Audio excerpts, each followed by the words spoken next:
But I can tell you, after years of doing sex right, I am so attached to Lisa's big green eyes, it just blows my mind. I mean, I look at those eyes and I'm thinking, I am coming home tonight. Because I am attached to her eyes, because when we have sex, we maintain eye contact. I am attached to her soul. What's your favorite things about Lisa? Oh, she's got the purest heart I've ever met. I mean, it's just, she loves and serves with excellence. Everything she does with excellence. You know, she's an amazing individual, creativity-wise. She's an amazing mom, and she runs our company. You know, we just bought a 20,000 square foot building for a counseling center. That's a lot. She runs it like a home. I mean, people just like her because she's just got this kind of like, how can I help you? Heart. Mm-hmm. You know, that's just easy. That is so much like my Joni. Oh, thank you.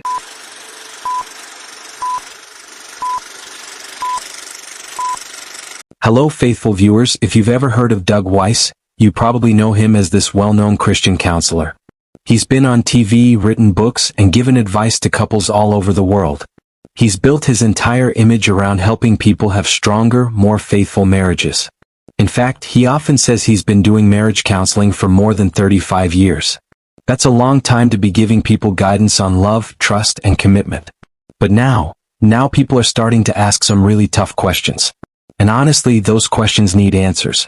Because here's the thing, with all the controversy coming out of Daystar Television Network and with Joni Lamb, Doug's new wife, being at the center of it, people are starting to look a little closer at Doug too. And what they're finding doesn't exactly line up with the polished, trustworthy image he's been presenting for decades. It's like, wait a minute, has this guy been living a double life? Has he been telling everyone else how to fix their relationships while hiding the truth about his own involvement in a growing scandal? It makes you wonder, was Doug really walking the walk or was he just talking the talk? Let's rewind a bit.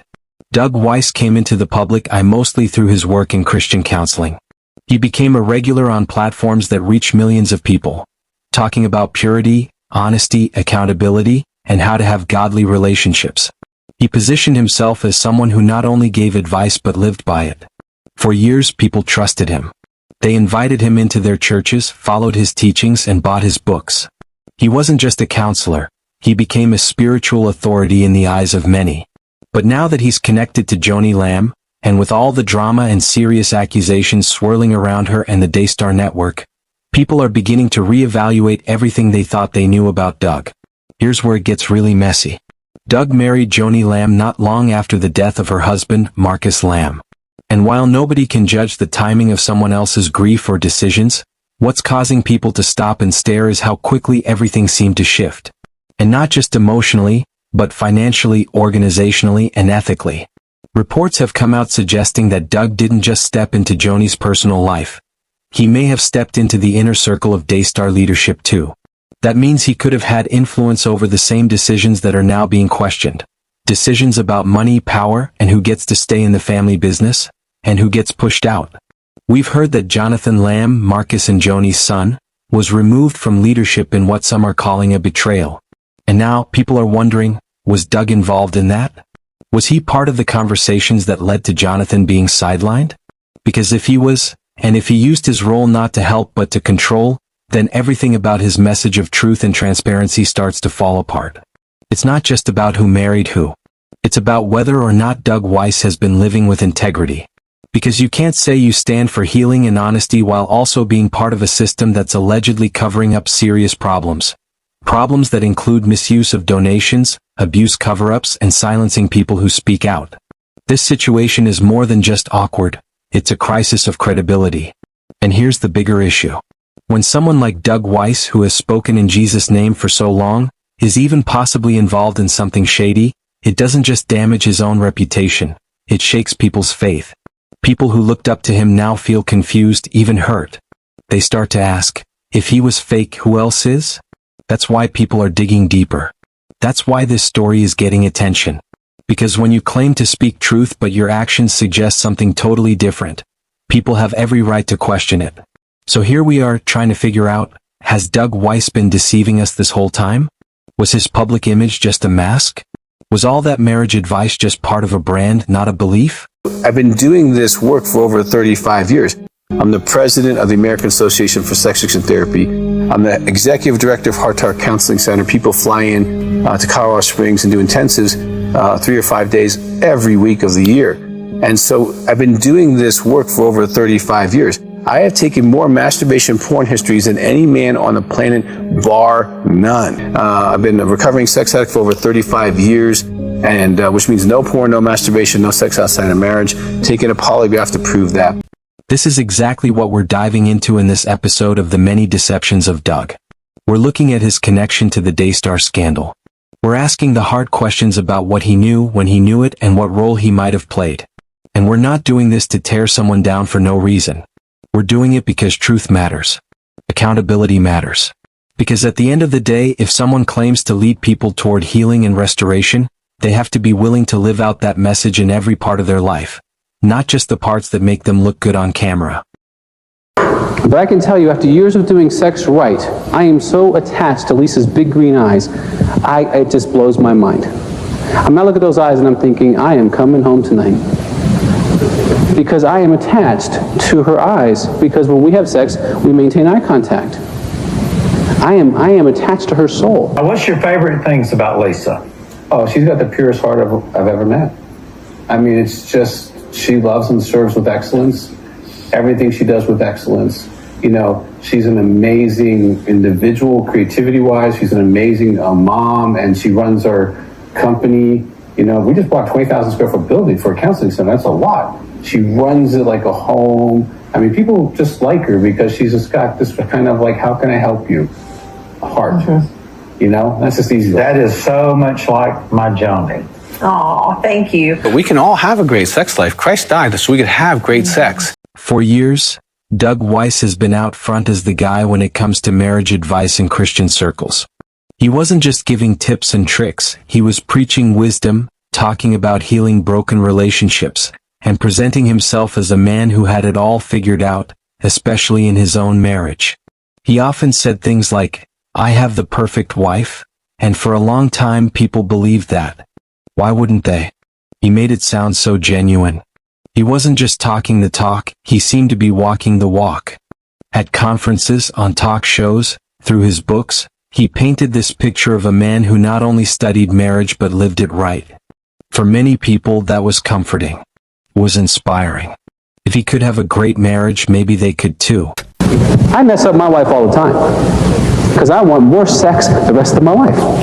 And I just really mean it with Lisa. I love her so much. She satisfies my inner being.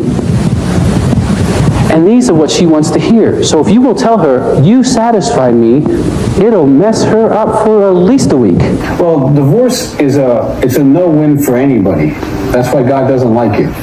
Because what happens is, depending on how well you're in this marriage, you're going to have regret on who you were if you don't have a clear conscience. If you didn't give it the last shot. In my office, Joni, I'm 3 to 4 times a month. Dr. Weiss, this is our last shot. I go, great, because we do pretty good with last shots. Most of them make it. I guess the butterfly feelings kind of last, I guess, for the first 18 months of maybe a new relationship. Is it because those fade away? Mine and you don't. get I got 30 comfortable, years and I'm still butterflied as soon as she walks. Serious. That's good. And Lisa's my buddy. She's my friend and co-partner in business and everything we do. And I invest in that. But now things look really different. Because here's what we're finding out. That perfect marriage might not have been so perfect after all. In fact, Doug and his wife divorced. And it wasn't some quiet, peaceful decision. It happened right around the same time Doug got involved with Joni Lamb, the current president of Daystar, who also just lost her husband not too long ago. The timing? Kind of hard to ignore. Now look, divorce is never easy and sometimes it's necessary. Life happens. Relationships fall apart. People grow apart. But when someone spends decades telling the public how to keep their marriages strong, preaching about faithfulness, transparency, and commitment, and then their own marriage ends, it raises some real questions. And one of the biggest questions people are asking is this: was Doug Weiss using his marriage as a marketing strategy? Like, did he build his brand, the books, the TV appearances, the expert status, on a personal story that wasn't actually as real as he claimed? Because if that's true, that's not just disappointing, it's manipulative. Think about it. So many people looked up to him. Struggling couples bought his books, watched his videos, and paid for his programs because they believed he had something authentic to offer. They thought, this man gets it. He's lived it. If he can do it, maybe we can too.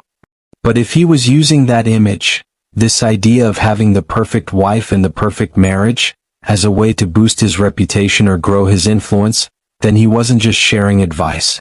He was selling an illusion. And honestly, that stings. It really does. It's like finding out your favorite teacher was cheating on the test the whole time. It makes you question everything. Was the advice even real? Was the motivation about helping people, or just making money and staying famous? Do you remember when you said I do? What does your I do mean that you would do? I praise my wife all the time because that is the voice of God towards her. Let's not forget, Doug wasn't just any speaker. He was a Christian counselor. That means he wasn't just giving out psychological tips. He was connecting marriage advice with spiritual truth.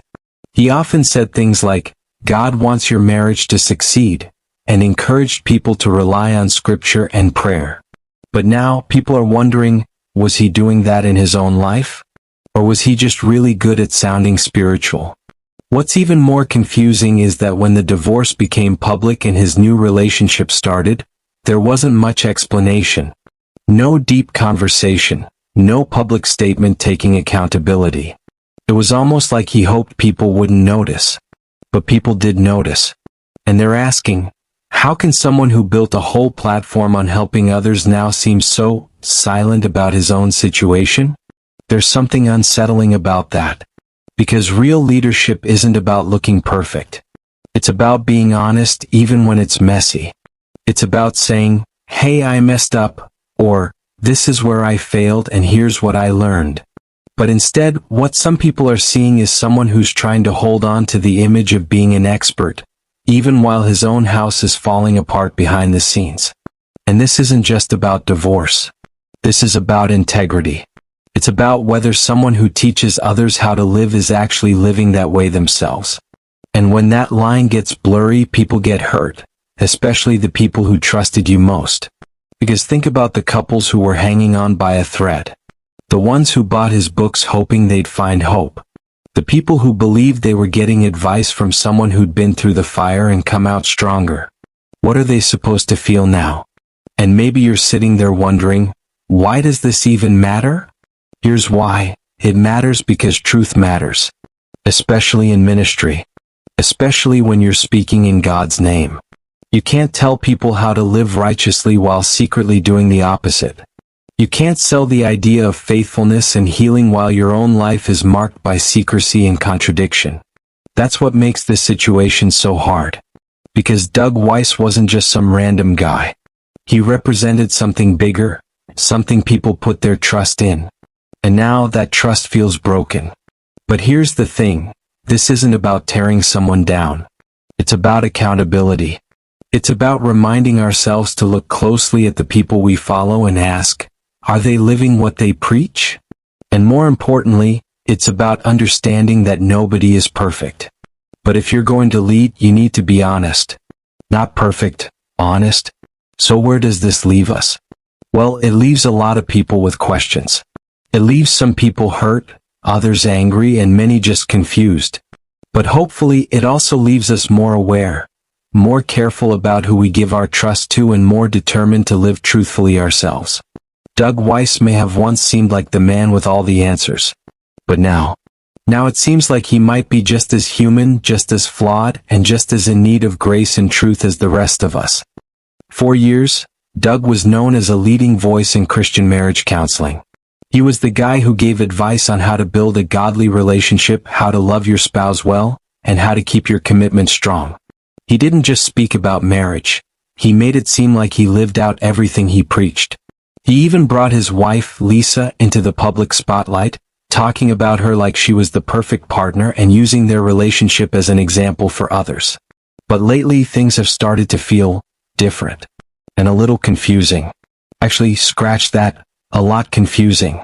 A series of leaked audio clips has started to float around, and in them, Doug is talking in a way that sounds totally opposite to the image he spent years building.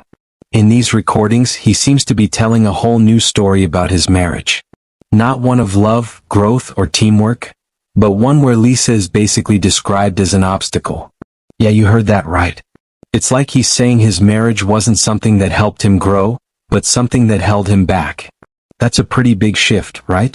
Imagine spending decades telling people your wife is your biggest blessing, your partner in ministry, your better half, and then suddenly talking about her like she was the one thing keeping you from reaching your goals. It's not just confusing, it's painful to hear. When I was going through the divorce process, I already filed for divorce. Now for 20 plus years, I wanted to do a show on Daystar, okay, and the Lord said, don't you fund it. I'm going to do it. I'm like, okay. So I went on for years. And after I filed, I had a guy give me $400,000. Then about a week and a half later, someone gave me $250,000 out of the blue. So I'm like, okay, Lord. So we're working still in the filing process and not knowing what's going to happen. Well, you know, that's a miracle. Okay, you don't get $650,000 out of the air. That's a miracle. One clip in particular really stands out. In it, Doug talks about this big project, a show he's apparently been dreaming of doing for years. He says that God told him, I will fund it, but only after he filed for divorce. According to Doug, once he made the decision to leave his marriage, financial support started showing up. People appeared out of nowhere, and suddenly, everything he needed to make the show happen was falling into place. Now, let's just pause and unpack that for a second. Doug is saying that God basically waited for him to end his marriage before blessing his big idea. That his divorce was some kind of divine green light. That as soon as he made that move, it was like heaven opened up and poured out all the resources he needed. That's a big claim. And honestly, it raises a ton of questions. Like, wait, what? Are we really supposed to believe that God, who designed marriage as a sacred covenant, would bless someone because they broke that covenant? That he was just sitting up there like, I'll help you out, but only if you ditch your wife first? Let's be real. God does speak to people in different ways, and everyone's spiritual journey is personal. But using God's name to justify a choice that seems to go against everything you've been teaching for decades? That's not just confusing, it's kind of dangerous. It makes people question whether Doug is being honest, or just trying to make his decisions sound more holy than they really are. And it doesn't stop there. In these audios, Doug doesn't just talk about moving forward, he talks about Lisa in ways that honestly feel really hurtful. He paints her as someone who stood in the way of his dreams, instead of someone who stood beside him through years of ministry and public life. That's hard to listen to, especially for the people who watched them together, believed in their story, and trusted that what they were seeing on screen was real. Let's not forget, Lisa wasn't just a behind-the-scenes figure. She was on camera too. She smiled, she prayed, she spoke into people's lives. She was part of the image, the brand, the message that Doug was putting out into the world. And now it's like all of that is being rewritten. Like she's being erased, or worse, blamed. That's where this starts to feel not just like a personal shift, but a public betrayal. Because when you put your life out there and build your platform on it, when you say, look at my marriage, this is proof that my advice works, you don't get to suddenly flip the script and act like it never mattered. There are people out there, real people, who were holding on to their marriages because of Doug's words. People who bought his books, watched his shows, and sat in counseling sessions believing they could make it because he made it. And now those same people are hearing him talk like his marriage was just a mistake, something to be shed like old skin so he could finally be free to do what he wanted. That doesn't just sting. Feels like a slap in the face. Because what about Lisa? What about her voice? What about her experience?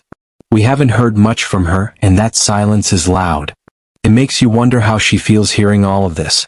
Imagine giving your life to someone, supporting them, showing up for their mission, and then being described as the thing that was holding them back. That's not just unfair. That's heartbreaking. And for the people watching from the outside, this isn't just about gossip. It's about trust. It's about seeing someone who you thought was a role model suddenly become someone you barely recognize. And it hurts. Because when leaders fall, the people who followed them feel the impact. At the end of the day, nobody expects perfection. We all mess up. We all struggle. But when you're in a position of influence, especially in ministry, you have a responsibility to be honest, to walk in humility, and to not twist God's name to fit your narrative. Doug Weiss may feel like he's stepping into a new season, and maybe he is. But if that season is built on rewriting the past and casting blame, instead of taking responsibility and showing grace, then we have to be careful. We have to keep our eyes open and our hearts grounded in truth. And here's the bigger takeaway: be careful who you put on a pedestal. Because sometimes, the people who look like they've got it all figured out are the ones hiding the deepest cracks.